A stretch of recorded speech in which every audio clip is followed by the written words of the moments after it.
좀 쉬셨습니까, 여러분? 두 번째 시간이죠. 웹툰 한류.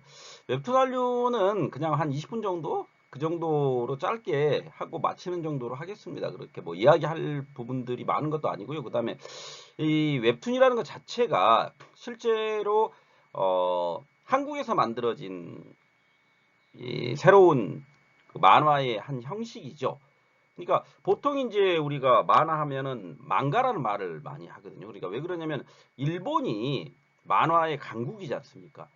그래서 일본 만화를 보통 망가라고 이야기를 하거든요. 그래서 그 망가 시장이라는 게 굉장히 크고 이런 거죠. 만화는 누구나 즐겨볼 수 있는 거거든요. 그러니까 어린 아이들부터 시작해 가지고 어른들까지 모두 다 즐겨볼 수 있는 거거든요.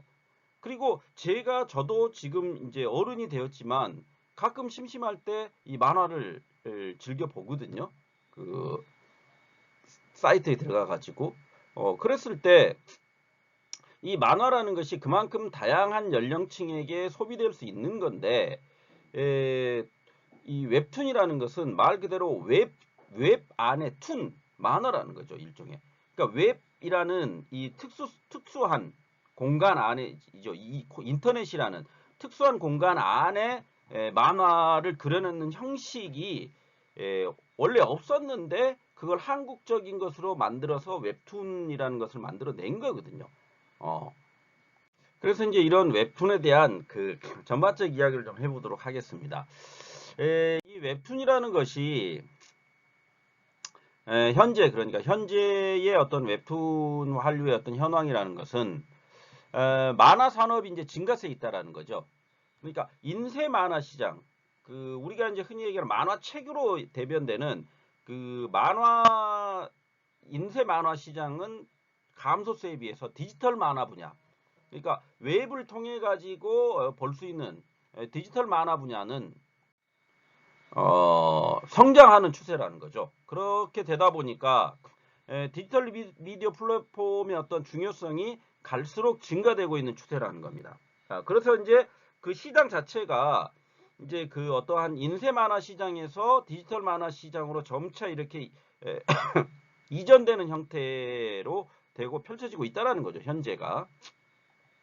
더불어서 웹툰의 어떤 수출 호조세가 유지되고 있다는 거죠. 그러니까 웹툰 산업의 어떤 규모라는 것은 매년 꾸준히 성장을 하고 있고 유료 콘텐츠 개발이 이중 가장 큰 비중을 차지하면서 어떤 수출 형태라는 것이 원작품 수출이 가장 높게 나타난다는 거니까 원작을 수출하는 그런 형태로 나타나고 있다는 거죠. 그 다음에 이제 나중에 또 얘기하겠지만 이런 웹툰이라는 것이 드라마나 영화로 제작되는 경우도 많아지고 있다는 거죠. 과거에 비해서. 그렇게 되다 보니까 이 웹툰 시장이라는 것 자체가 단순하게 그냥 그 만화를 보는 것에 그치지 않고 다양한 다른 그 영역과의 어떠한 연계를 통해 가지고 그 시장 자체를 굉장히 넓혀가고 있다. 이를테면 웹툰에 등장하는 캐릭터들을 어떤 캐릭터화 해가지고 판매를 할 수 있는 거거든요. 그렇게 된다면 캐릭터 시장과의 어떤 또 연계도 가능해지는 거거든요. 그런 측면이 있다라는 겁니다. 다음으로 이제 미국의 웹툰 시장 진출, 그러니까 미국의 어떤 디지털 코믹스 시장에 한국 기업인 라인 웹툰이라든지 레진 코믹스, 그다음에 타파스 미디어 등이 꾸준한 성장세를 보이고 있다는 겁니다. 그러니까 미국의 어떤 디지털 코믹스 시장이라는 게 있는데 그 시장 안에 한국 기업들이 진출을 했다라는 거죠. 그래가지고 그 꾸준한 성장세를 보여주고 있다라는 겁니다. 왜 그러냐면 이제 우리가 이제 흔히 미국의 웹툰 시장 하면 웹툰이라기보다는 미국의 만화 시장이라고 하면은 그 마블이라는 엄청난 그들이 있지 않습니까? 그렇게 되다 보니까 그것을 한꺼번에 무너뜨리고 이렇게 할 수는 없거든요. 그리고 주요 그런 강세로 자리 잡을 수는 없는데 꾸준히 성장을 하고 있는 추세라는 겁니다. 더불어서 중국과 일본 웹툰 시장으로 또 진출을 했다라는 거죠. 그래서 중국의 어떤 만화 플랫폼 중에 가장 많은 이용자 수를 가지고 있는 그 콰이칸 만화의 인기 차트 탑 10 중에 5개 정도가 한국 만화이고, 일본 만화 애플리케이션 시장 점유율의 압도적 1위가 라인이라는 거. 근데 이 라인이 또한 한국 회사지 않습니까? 네이버잖아요, 네이버, 라인. 그리고 매출은 1위인 라인, 2위가 카카오 재팬, 3위가 NHN 재팬 등이 있다라는 거죠. 이렇듯이 그러니까 중국과 일본의 어떤 만화 시장에서도 한국의 그 웹툰이 굉장한 강세를 보이고 있다. 이렇게 이해를 하고 가시면 될 것 같습니다. 그렇다면 이러한 웹툰 한류의 어떤 핫 이슈라는 것은 트랜스미디어 전략과 세계관의 형성으로 이야기해 볼 수가 있습니다. 그러니까 트랜스미디어 스토리텔링의 전 세계적 유행이라는 것은 이제 마블 시리즈를 보면 알 수가 있죠. 트랜스미디어 그러니까 바꾼다는 거죠. 바꿀 수 있다라는 거죠. 그러니까 그 스토리텔링이 바꾸어질 수 있다라는 겁니다. 그게 무슨 얘기냐? 마블 시리즈를 보면은 우리가 알 수가 있죠. 그러니까 하나의 캐릭터가 복수의 미디어나 컨텐츠를 갖다가 넘나들고 있지 않습니까? 그걸 넘나들어가 가지고 그러니까 마블 시리즈 안에서 이를테면 뭐 아이언맨이라든지 스파이더맨이라든지 이런 게 있다고 했을 때 블랙팬서라든지 이 각자의 그러니까 아이언맨이 존재하고 스파이더맨이 존재하고 뭐 블랙팬서가 이를테면 따로따로 존재해서 그들이 하나의 그러니까 캐릭터로서 영화를 완성시키는 것도 있습니다. 그런데 어느 순간 이들이 또 한꺼번에 모여가지고 지구를 구해야지라는 게 돼버리기도 한다는 거예요. 그렇게 돼버리면 각자 따로 기능하고 있던 그 영웅들이 히어로들이 한꺼번에 다 모여가지고 어떤 전 지구적인 방위군을 형성하게 되는 거 아닙니까? 그런 것들이 트랜스미디어 스토리텔링이 된다는 거죠. 그런 트랜스미디어 스토리텔링이 전 세계적으로 유행을 하고 있다는 거예요. 대표적인 게 마블 시리즈라는 겁니다. 마블 코믹스의 마블 시리즈가 그 대표적이라는 거죠. 그렇게 되다 보니까 우리나라도 역시 이러한 트랜스미디어 스토리텔링이 유행을 하게 돼 버렸다는 거예요.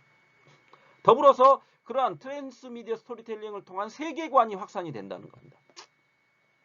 그러니까 이 세계관이라는 것은 결국 콘텐츠 내에서 캐릭터를 구성하고 있는 시간적 혹은 공간적 배경을 형성하는 중요한 요소로 작동을 한다는 거죠. 그래서 이러한 세계관을 트랜스미디어 전략이라는 것은 그러니까 넘나든다는 거죠. 그걸 통해 가지고 확산시켜 놓을 경우 이용자들은 더욱더 큰 몰입도와 더불어서 적극적인 이용자의 행위성을 가지게 된다는 거죠. 그러니까 마블이 한국을 그 주요 타겟으로 삼게 되는 게 마블 히어로에 대한 그 한국 안에서의 인지도라는 게 굉장히 높다라는 겁니다. 충성심도 높다라는 거죠. 그러니까 팬덤 문화라는 게 그렇게 형성이 돼버렸다는 겁니다. 그러니까 마블 영화가 나온다 그러면 덮어놓고 본다는 거예요. 속된 말로 얘기하면. 야, 마블에서 만들었으니까 뭐 괜찮겠지라는 생각들을 가지게 돼버린다는 겁니다. 이용자들이. 그리고 그러한 마블의 세계관이라는 것이 다 이어져 있기 때문에 여기에서 그 어떠한 히어로가 보여주고 있는 그 영웅이 보여주고 있는 그 행위라는 것은 그러한 세계관 안에서 다 움직이는 거기 때문에 이거는 검증되어 있는 거야 라는 식으로 인식이 돼버린다는 거죠. 그렇게 되다 보니까 이용자들 역시 적극적인 행위성을 가지게 되는 거고 더 많은 이야기를 소비하고 더 많은 이야기들을 수집하려고 거기에 몰입하게 돼버린다는 거죠. 그렇게 되다 보니까 이런 겁니다. 마블의 세계관을 이해해야 된다라 그러면 마블 내에서 그 어떠한 한편에 그러니까 다양한 캐릭터들이 모여 있는 내가 이제 이를테면 마블 영화를 다양한 캐릭터들이 모여 있는 마블 영화를 봤습니다. 그렇게 돼 버리면 그 다음에 그걸 보고 나서 뭡니까? 하나의 콘텐츠를 소비했죠. 그렇게 되면 그 세계관을 이해하려고 그것과 관계되어 있는 각 시리즈들을 다 보게 된다는 겁니다. 그렇게 돼버리면 어느 순간 마블의 그러니까 열성적 팬덤이 돼버린다는 거죠. 그것이 세계관이라는 이름으로 묶어놓을 수 있게 돼버린다는 거예요. 마블의 세계관은 이거야 라고 보여주게 된다. 그러면서 거기서 홍보를 어떻게 하겠습니까? 마블의 세계관을 이해하려면 각자 캐릭터들이 가지고 있는 세계관들을 먼저 이해해야 돼. 그러면 각자 세계관, 그 캐릭터들이 가지고 있는 세계관들을 이해하려면 먼저 그 영화를 봐. 이렇게 돼버린다. 이해하시겠습니까? 그런 것들 때문에 전략적인 소비자층들이 다양한 어떠한 그 하나의 그 세계관으로 묶여 있는 시리즈물들을 보게 되고 거기에 따라서 주 소비자층으로서 아주 다양한 소비를 하게 된다. 그리고 그렇게 만들어 버린다. 이게 이제 세계관의 확산의 하나의 그 쉽게 얘기하면 그 기업들이 노리고 있는 하나의 전략이라고 볼 수가 있는 거죠. 거기에 이제 대표적인 게 OCN, 한국 같은 경우에는 OCN의 세계관과 트랜스미디어 전략을 이야기할 수가 있겠습니다. 그러니까 OCN이 어떤 영화를 특정화시켜서 방송을 내보내는 그런 TV거든요. 그러니까 TV 일종의 그 채널이라고 할 수가 있는 거죠. 그러니까 뭐 이를테면 YTN 하면은 뉴스를 주로 내보내는 YTN이나 연합뉴스 TV 이런 것들은 그 주로 뉴스를 내보내는 TV 그 채널이지 않습니까? 근데 OCN은 주로 영화를 갖다 내보내는 TV 채널이거든요. 그런데 거기 안에서 범죄 수사 장르의 어떤 특화된 영상화 작업에 매우 전문적 채널로 인식이 되고 있다는 거죠. 그러니까 범죄 수사 장르에 특화된 그 시리즈물들을 내놓는다는 겁니다. 그렇게 되다 보니까 거기 안에서 여기 이 장르는 범죄 시리즈물이 유명한 곳이야. 이럴 때는 뭐 이런 거죠.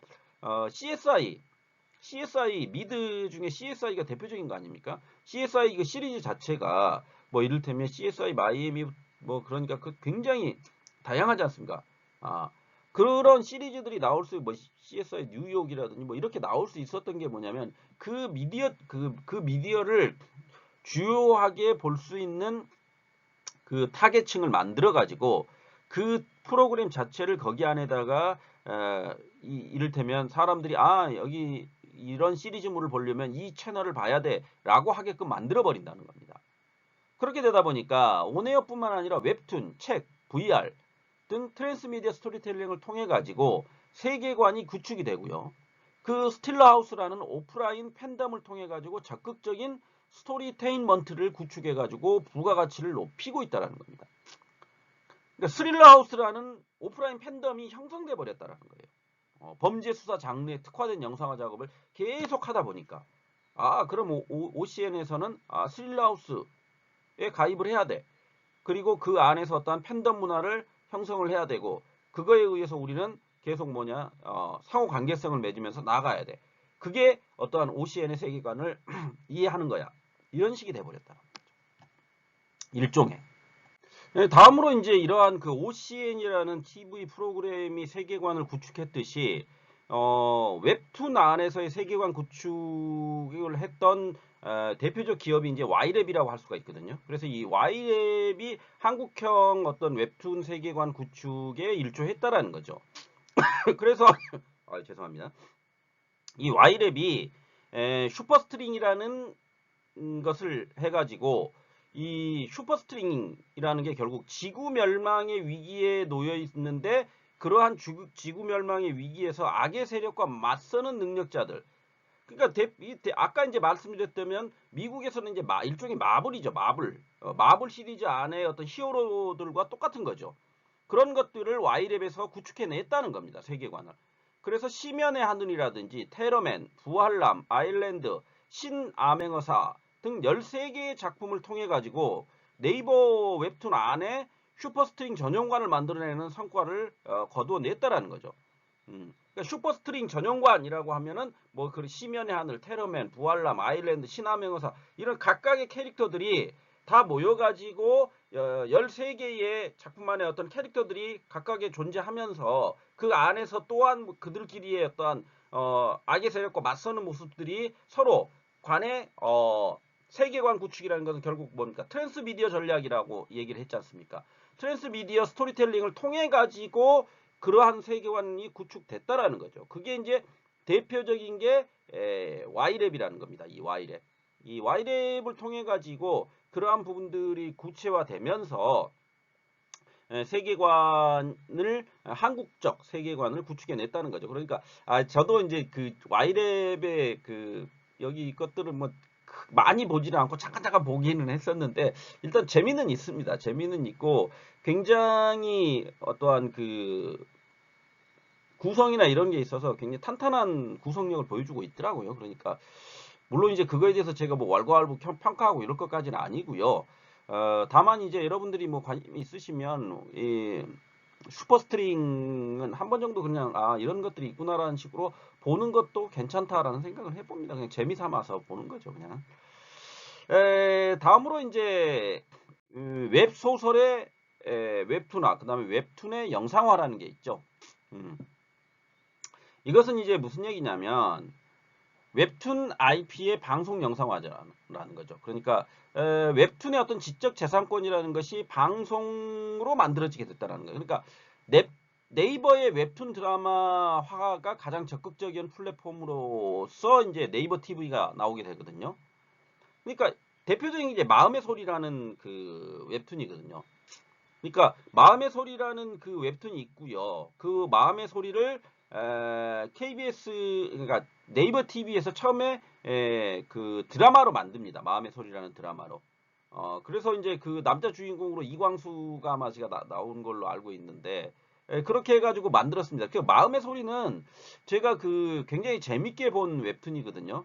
거기 그 작가가 아마 조석인가 될 건데 그 마음의 소리 시리즈는 무료니까 여러분들 네이버에서 한국 학생들은 뭐 잘 알고 계실 거고요. 외국 학생들도 뭐 아시는 분은 아실 건데 그냥 그 마음의 소리 쳐보시면 그 시리즈물이 굉장히 많습니다. 근데 그 내용들을 보면 굉장히 재밌어요. 처음에는 웹툰으로 출발을 하죠. 그러다가 그 웹툰을 어, 애니메이션으로 만듭니다. 어, 그러다가 이제 그걸 드라마로까지 만들게 되는 거죠. 그렇듯이 점점 발전했다는 겁니다. 그러니까 웹툰에서 애니메이션으로, 애니메이션에서 드라마로 이렇게 그 웹툰이라는 게 그 영역이 확장돼 버렸다는 거죠. 그렇게 되다 보니까 2019년에 네이버 TV를 넘어가지고 지상파 방송으로까지 그러니까 그 마음의 소리라는 게 처음에 출발할 때는 네이버 TV에서 출발을 그 드라마로 만들어야 했는데 나중에는 그게 이제 KBS에서 아마 마음의 소리 드라마가 만들어진 걸로 알고 있거든요. 그런 부분들은 일종의 그러니까 웹툰이 결국 하나의 그러니까 웹툰에만 그치는 게 아니라 다양한 그 영역과의 아까 이제 제가 잠깐 말씀드렸듯이 연계를 통해 가지고 확장될 수 있는 가능성을 보여줬다라는 거거든요. 어, 그런 것들이 그러니까 단순하게 그러니까 웹툰 하나에만 그치는 게 아니라 그러한 웹툰이 가지고 있는 기발함이라든지 아니면은 영상화 시킬 수 있는 아주 독특한 소재라든지 아니면 주제 혹은 그들이 가지고 있는 세계관 이런 것들이 영상화와 잘 맞물려 들어간다면 좋은 영상물들을 만들어낼 수 있다는 겁니다. 웹툰이라는 것도 역시 이미지를 통해 가지고 이미지를 우리가 보게 됨으로써 시청을 통해 가지고 그것에 대한 이해를 하는 것도 있지만 또한 그 영상물이라는 것은 움직임을 통해 가지고 그런 것들을 또 캐치해내는 것도 있지 않습니까? 웹툰은 움직이는 건 아니잖아요. 그대로 고정되어 있는 것을 우리가 눈으로 보고 이미지로 확인하고 그것을 어떤 개인의 상상력에 의해 가지고 하나의 이야기로 만들어내는 측면, 그 다음에 그 안에서의 생각들을 만들어내는 측면들이 있는 거거든요. 그런데 영상물이라는 것은 그러한 움직이지 않고 고정되어 있는 웹툰을 이제 움직이는 단계로까지 나가게 만들었기 때문에 그 안에서의 또 다른 사람들의 사고를 만들어낼 수 있는 혹은 재미를 만들어낼 수 있는 부분들이 있을 거라는 거죠. 그거는 이제 물론 이제 그 연출가의 몫이기도 하죠. 그걸 만들어내는 연출가가 어떤 식으로 연출을 해내느냐. 그러면은 그것은 또 다른 영역인 겁니다. 그러니까 마블의 어떤 만화라는 것도 마블 코믹스에서 만들어내는 만화라는 것과 마블 코믹스에서 만들었던 만화와 마블이 시리즈로 해가지고 영화화 된다 그랬을 때 그 영화를 만들어낸 감독의 몫은 또 다른 거거든요. 그러면 감독이 그 만화를 어떻게 바라보고 그 세계관을 어떻게 이해하느냐에 따라서 그 영상의 연출이라는 것은 전혀 달라질 수가 있다는 겁니다. 그러니까 어떤 감독이 그 영화를 만들어냈느냐에 따라서 마블 시리즈 그 영화의 시리즈가 흥행에 성공하기도 하고 실패하는 경우도 있거든요.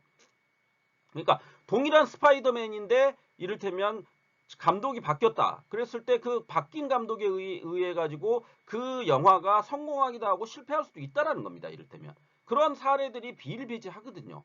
그것은 그러한 영상물을 만들어내는 어떠한 연출자의 능력인 거죠. 감독의 능력인 거죠. 그런 부분에서 다양한 가능성이 열려 있다라는 겁니다.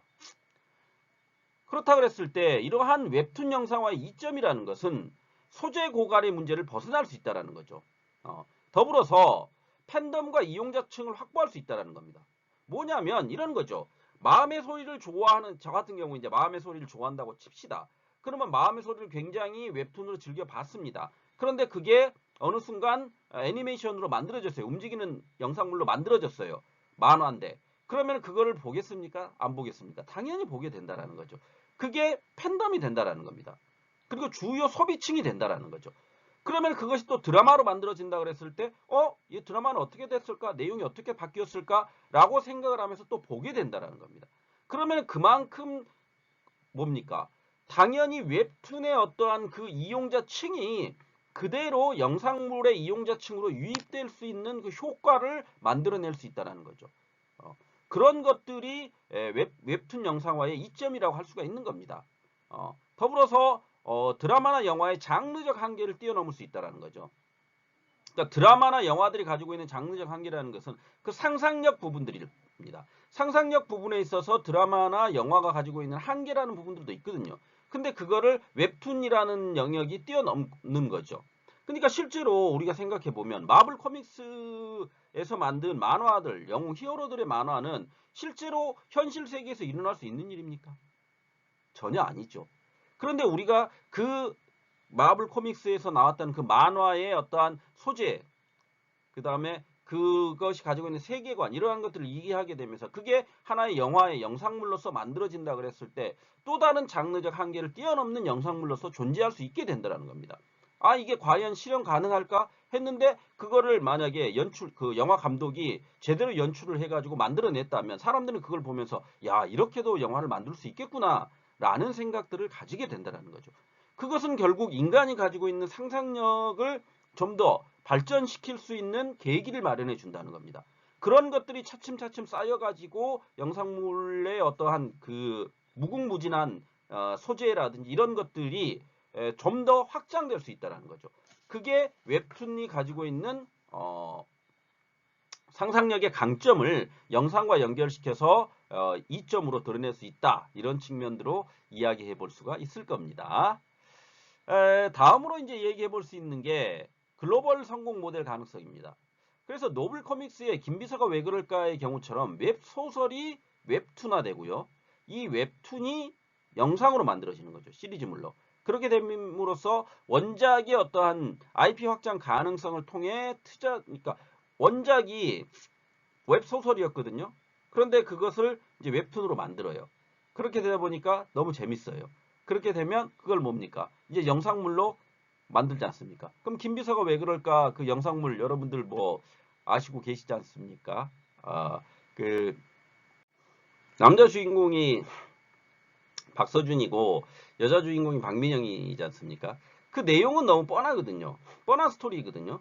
그런데 그 내용이 뻔한 스토리인데 그 안에서 그 캐릭터들이 보여주고 있는 그 재미라는 게 있거든요. 그러니까 이를테면 그 거기 남자 주인공인 박서준이 결국 재벌이지 않습니까? 재벌이고 일종의 그 박민영 비서로 들어가는 박민영은 그 우리가 이제 흔히 얘기하는 신데렐라 아닙니까? 신데렐라가 되는 거죠. 그러니까 나중에 이제 둘이 결혼을 하게 되는 거니까 일종의 신데렐라가 되는 거거든요. 그렇다면 그것을 보고 우리가 야, 뭐 그냥 뭐 그럴 수 있는 얘기 아니야라고 생각할 수도 있지만 그 출발점이 뭐냐는 겁니다. 출발점은 웹소설이었다라는 거죠. 그리고 그것이 웹툰으로 만들어졌고 그 다음에 그 웹툰이 영상으로 만들어졌다는 거죠.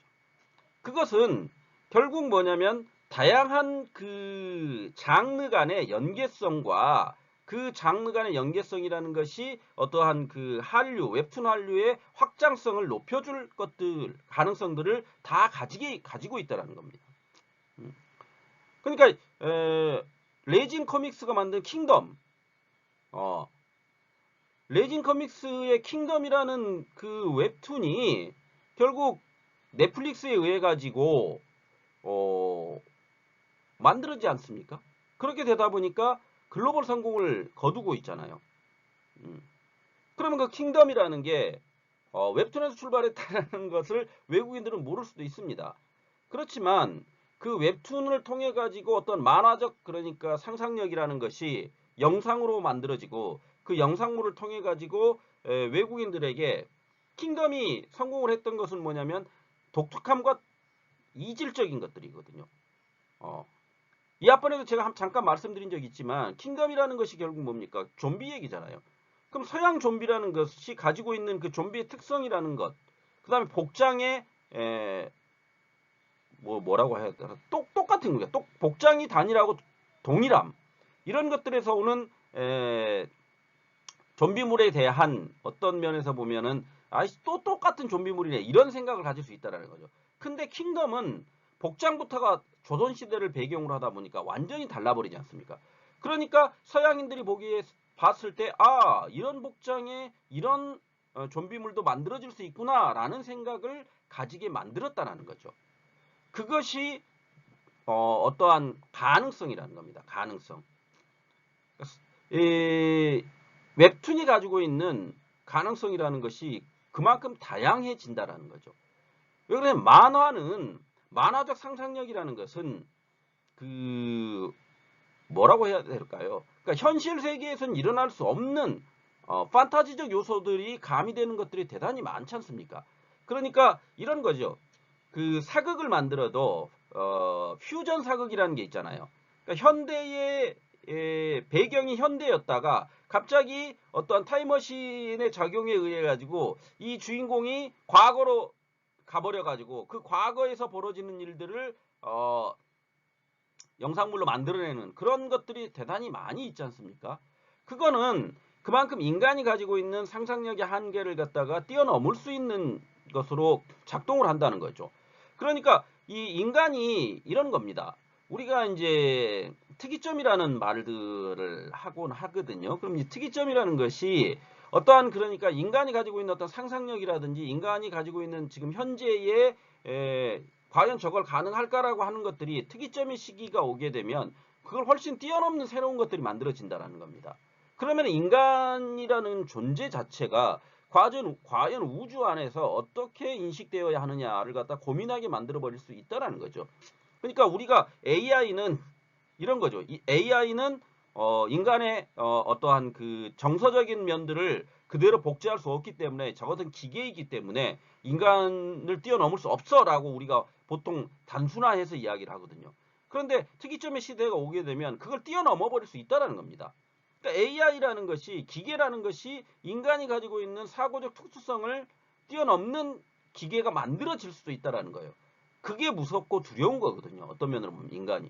그러다 보니까 AI 개발을 하고 있지만 또 한편으로는 그 과학적 진보라는 게 과연 인류를 어떤 식으로 만들어 버릴까에 대해서 고민하게 만든다는 거죠. 그것은 인류를 망하게 만들 수도 있고 인류가 이 지구상에서 아예 사라져 버리게 만들 수도 있는 거 아닙니까? 그게 대표적인 게 터미네이터 같은 영화들이잖아요. 터미네이터라는 그 영화의 내용이 뭡니까? 결국 그 AI 인공지능 로봇들이 인간을 지배해버리는 세상이 왔다는 거 아닙니까? 거기에서 출발하고 있지 않습니까?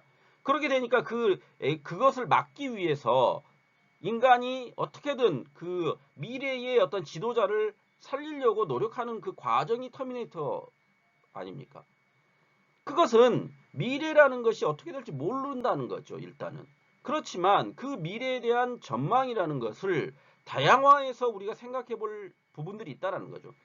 그러니까 지금 전 세계적으로 고민하고 있는 부분들이 이제 그런 거거든요. 왜 그러냐면 똑같은 이야기들로 어떠한 작품들을 만들어내다 보니까 거기에서 한계점이 오고 있다는 겁니다. 그러면 그 한계점을 뛰어넘는 작품들을 어떻게 생각해 볼 거냐 이러한 부분들이 있다는 거죠.